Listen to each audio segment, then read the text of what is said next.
Welcome back to MSG AM. All right, we are all basketball fans, and we're super excited for the season opener. So it's time to set the table with Kaz and I's predictions for the 2020-2021 season. And we start, Kaz, who do you predict to take home the MVP award this year? You know, I love being a contrarian. I love chaos. And it feels like the media's sexy pick this year is Luka Doncic. Luka Doncic. And I understand that, right? And I get that. I'm going to go another direction.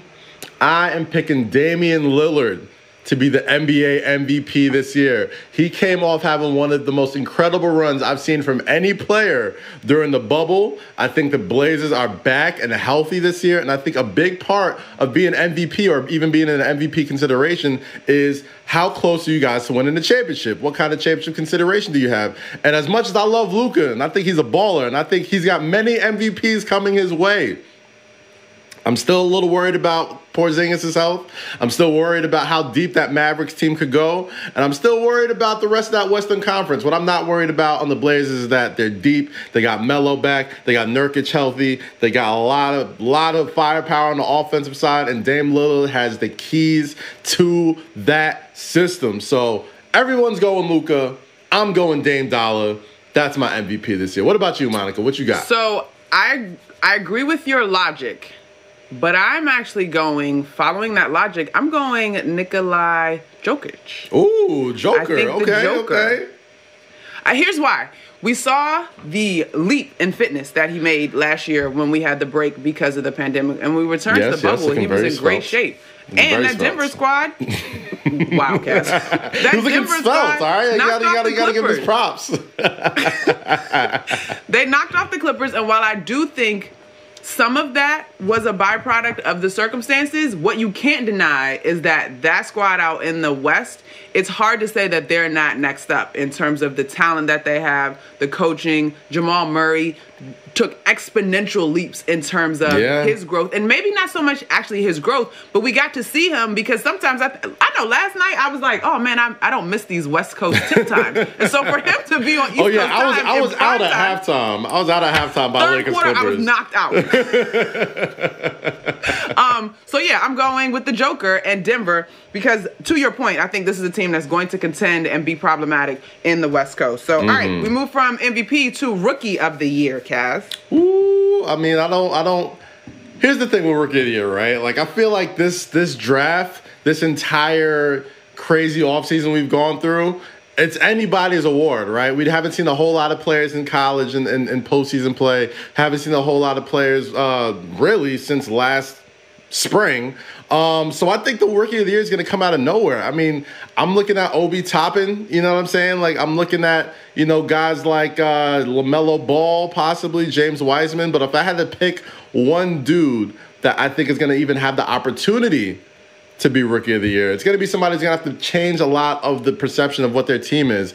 And man, they got, I'm screwing up his name right now, so producers forgive me. The Chicago Bulls first round pick.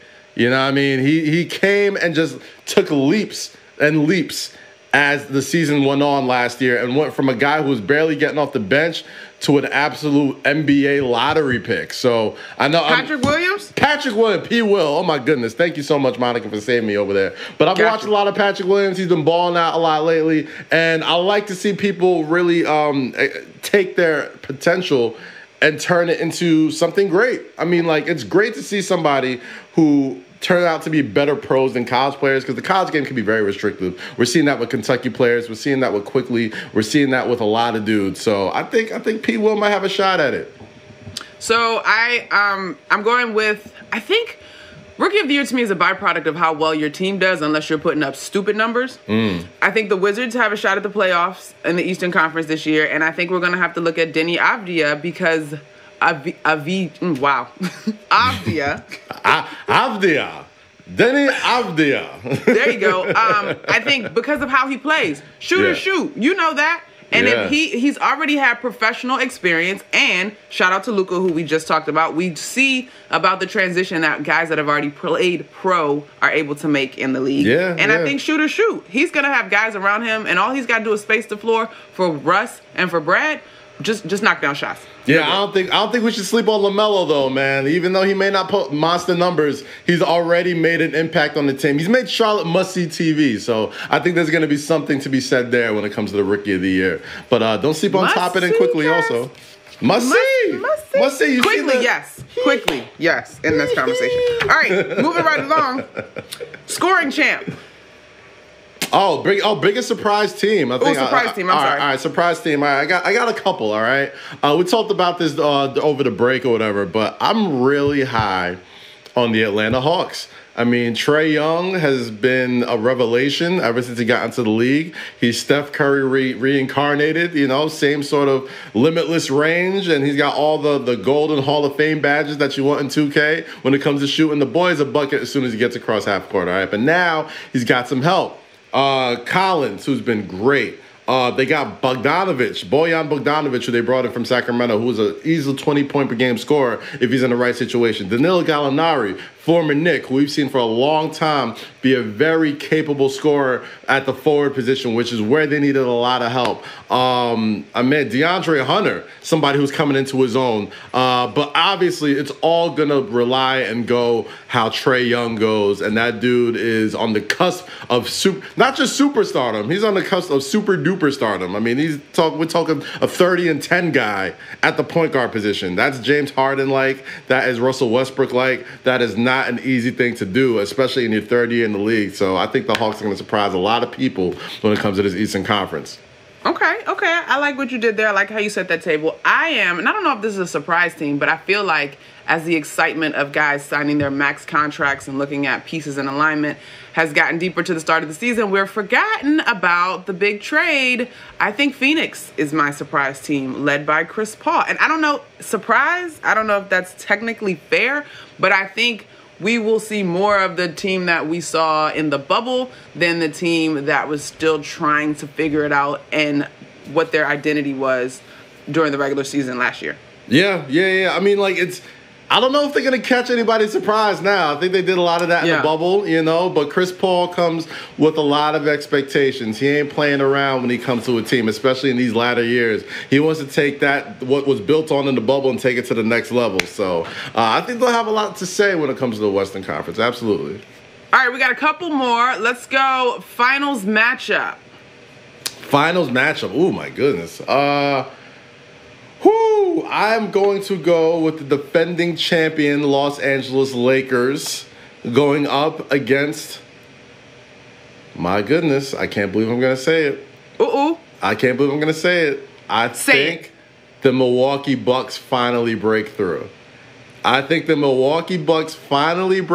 know a lot of people got real hype off of watching Brooklyn last night, and trust me, there's a lot to be said there, but the game slows down.